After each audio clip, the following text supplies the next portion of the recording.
Todos na diferença, com impressões digitais coloridas ao fundo. O todos é cada um de nós, é cada pessoa. E cada pessoa é potência pura. É o todos na diferença. E no programa de hoje estaremos dando continuidade à série de vídeos editados de minha potente conversa com o pensador livre da filosofia da diferença, Luiz Fugante. O que é, afinal, deficiência? Eu costumo dizer que é uma produção histórica e cultural.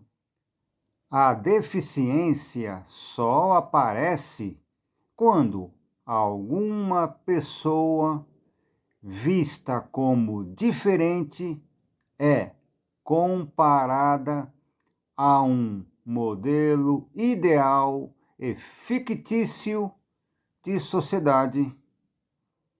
Convido então você a assistir mais esse programa e, se gostar, clique no curtir aqui embaixo e se inscreva no canal Todos na Diferença. Folder da live Educação Inclusiva, escrita criativa para a potência na afirmação da diferença, com a minha foto e a foto do Luiz Fugante. Então, isso que eu pensei como uma introdução, vamos dizer assim, longa, né? Desse meu contato com a filosofia da diferença. Deixa eu te perguntar uma coisa, Guga. E a partir daí você resolveu, então, investir numa outra maneira de perceber os processos de ensino e aprendizado. E você começou a investir diretamente nisso, a partir das necessidades do seu filho, Tiago. Foi isso? Exato, exato. Eu gostaria de ouvir um pouco você, o que nasceu a partir daí, então, como um programa educacional inventado por você. Então, no primeiro momento, eu me tornei o que é chamado de formador de professores para a inclusão. Comecei a dar aula em pós-graduação, e a minha ideia sempre foi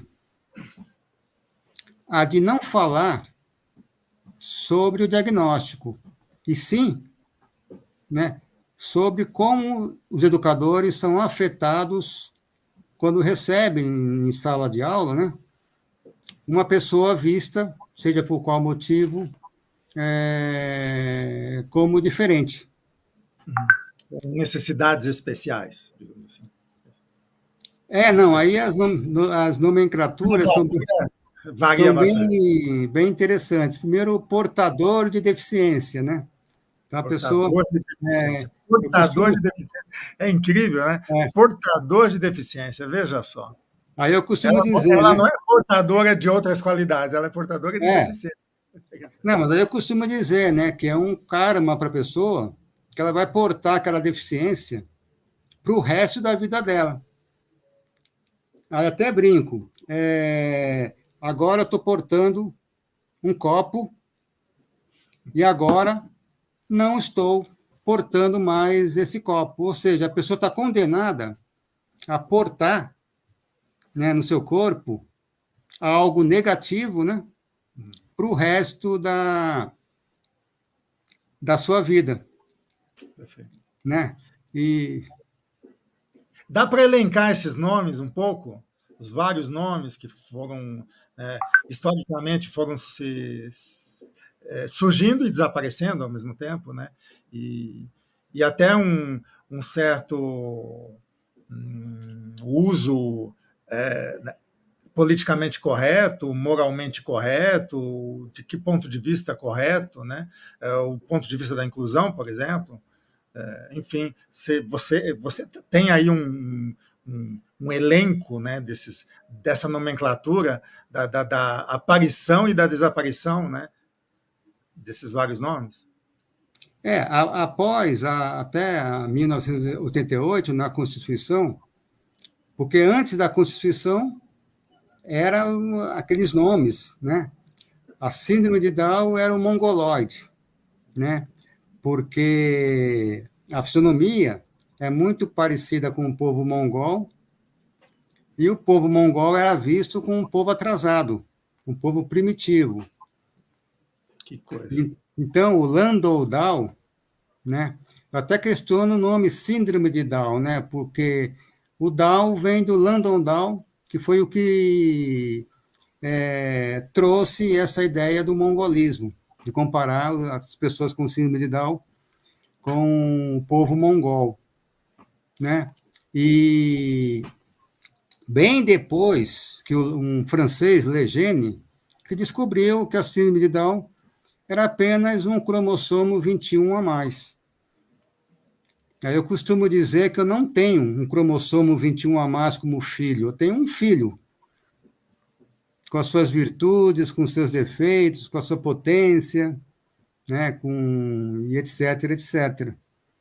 Então, e de resto era o aleijado. Daí, já com a ideia de inclusão pós-Constituição, o primeiro nome que surgiu foi esse, portador de deficiência. Depois da Constituição de 88. Isso, depois, já pensando numa inclusão. Então, era a inclusão das pessoas portadoras de deficiência. Mas o que se verificou, que o que mais ficava na cabeça das pessoas não era a pessoa, era o que ela portava. Era o estigma, o seu estigma. Aí ficou estigma. Aí reduziram para pessoas com deficiência, que é um nome hoje considerado politicamente correto, mas que eu questiono também. E tem também as pessoas especiais,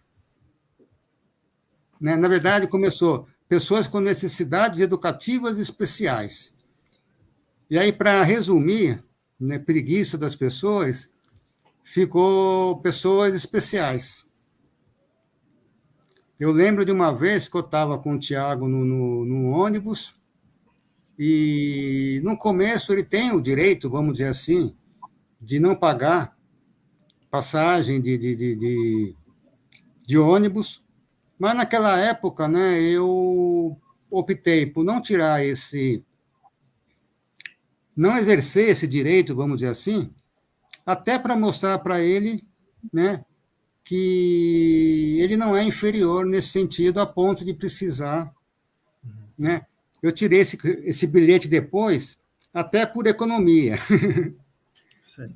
Mas aí ele já tinha consciência, vamos dizer assim, eu não gosto dessa palavra, de que ele não era inferior. Então, teve uma vez que eu estava no ponto de ônibus, aí o cobrador chegou para mim e falou: olha, você sabe que seu filho tem o direito de não pagar passagem. Ele é especial, não é? Aí eu cheguei para ele e perguntei: você tem filho? Ele falou: tenho. Seu filho é especial para você? Ah, meu filho é especial para mim. Ah, então, o meu filho também é especial para mim. Ele ficou super sem jeito, porque não era isso que eu quis dizer, ficou todo sem jeito, né? Porque esse especial... Ele achou que estava ajudando. Estava ajudando. Porque esse especial vem de necessidades educacionais especiais, de especializado, uma pessoa que precisa de alguém especializado para ensiná-lo. Até brinco, né? Se existe alguém na história da humanidade que não tenha pelo menos uma necessidade educacional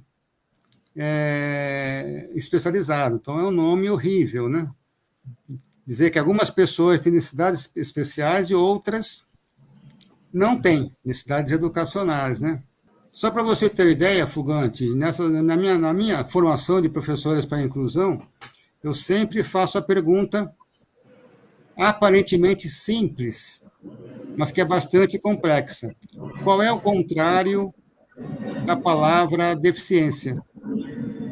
A grande maioria responde que o contrário de deficiência é eficiência.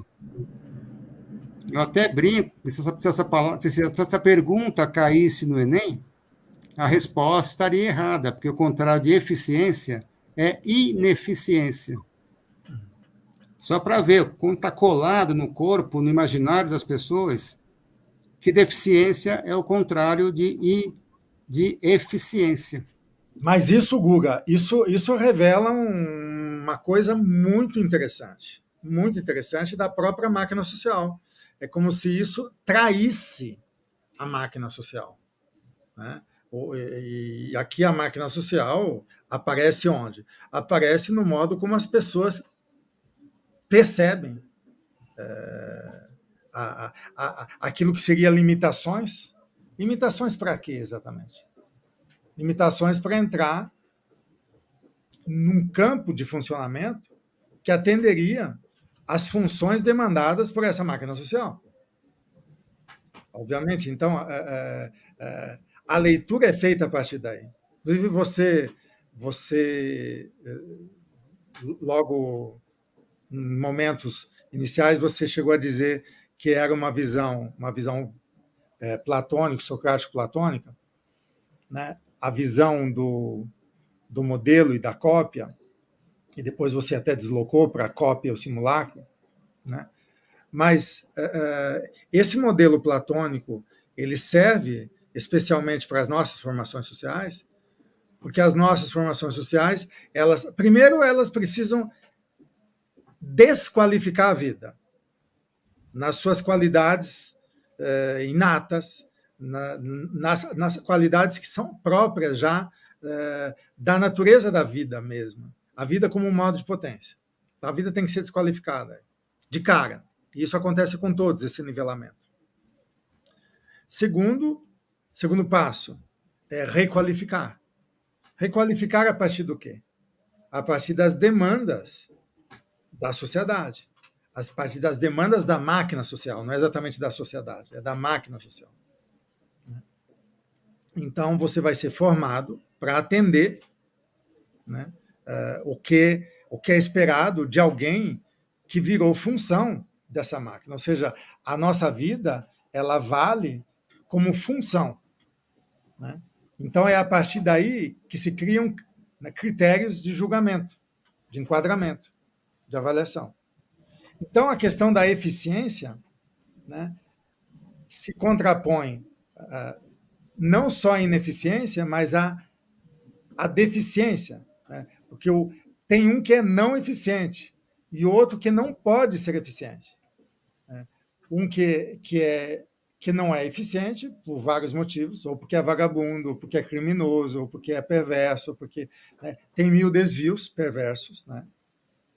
E outro simplesmente porque não pode. Não pode o quê? Atender a demanda esperada, né, a partir de um certo modelo de preenchimento de função, né? Então, claro, o buraco é mais embaixo mesmo. Por isso que as pessoas se confundem. Por isso que a questão da ineficiência e a deficiência é como se dissesse assim, tanto faz, é ineficiente, é deficiente, não presta, não serve. Ou serve para quê, afinal? Né? E aí a máquina de inclusão, a máquina piedosa da inclusão, né, pensa que faz muito ao querer incluir, né?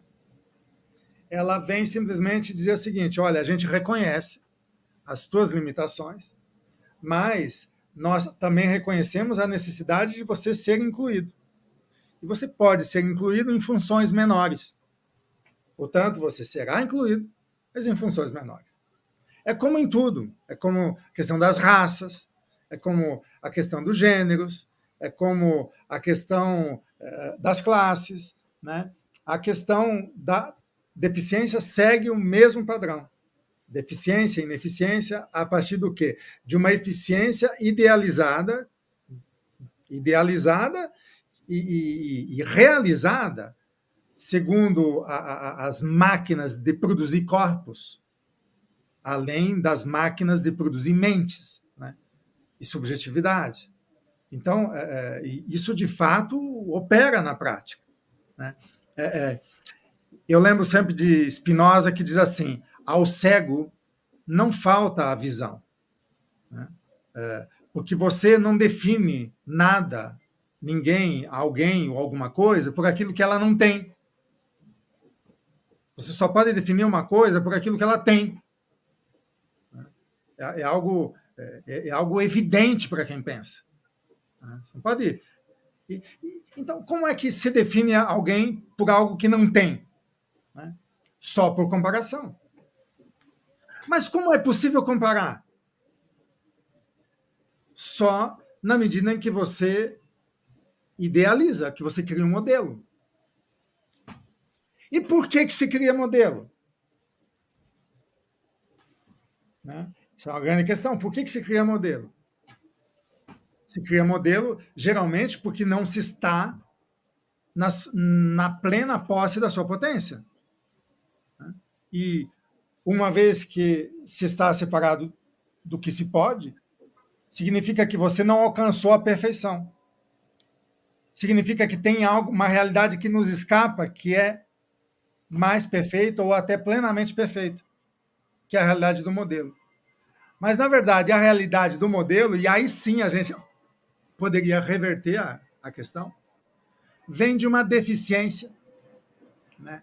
E o que é a deficiência aqui, nesse caso? Aqui é algo mais grave, mas que não é pecado, que não é uma culpa, que não é uma insuficiência de ser, mas é uma vida separada do que pode. A vida separada do que pode, necessariamente, né, se ela quer sair daquele buraco e não sabe reencontrar as próprias forças, ela precisa idealizar ou encontrar um ideal. O ideal é sempre uma ficção.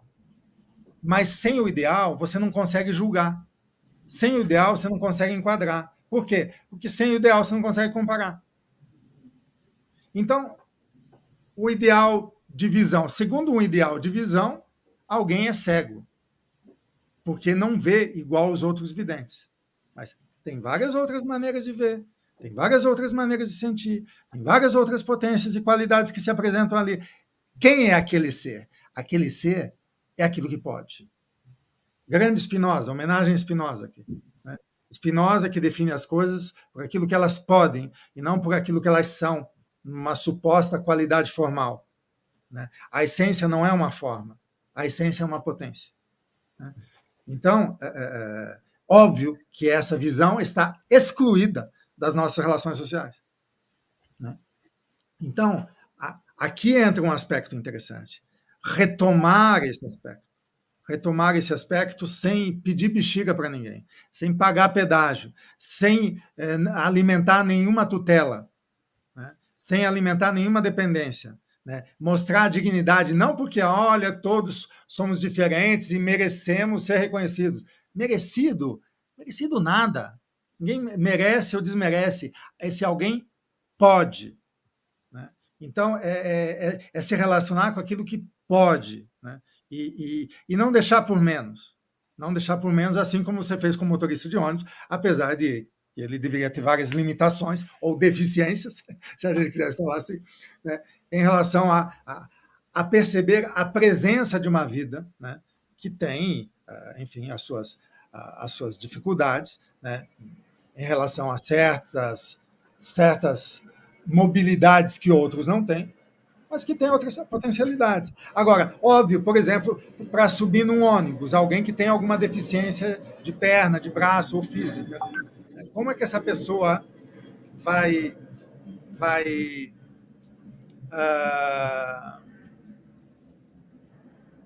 se adaptar ao modelo de movimento dos corpos normatizados, tornados eficientes.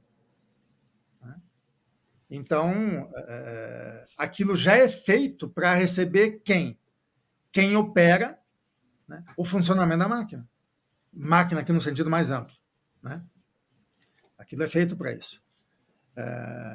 E aí não adianta você chamar especialista em ergonomia, né, para adaptar uma cadeira para um cadeirante.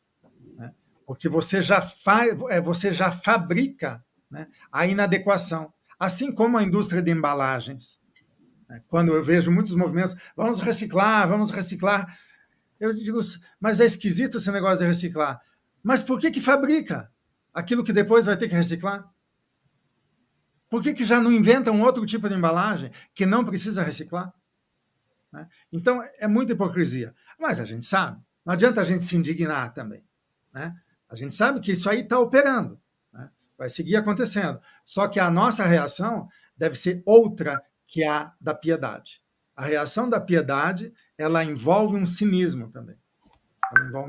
Mas, enfim, eu não queria falar muito, começar a falar muito, eu queria te ouvir mais. Eu estou aqui para te ouvir, porque é uma área muito interessante, e ainda mais de quem está tão implicado assim, como você, né, bem de dentro do problema, e dedicou a vida a isso. Né? Agradecimentos, Luiz Fugante.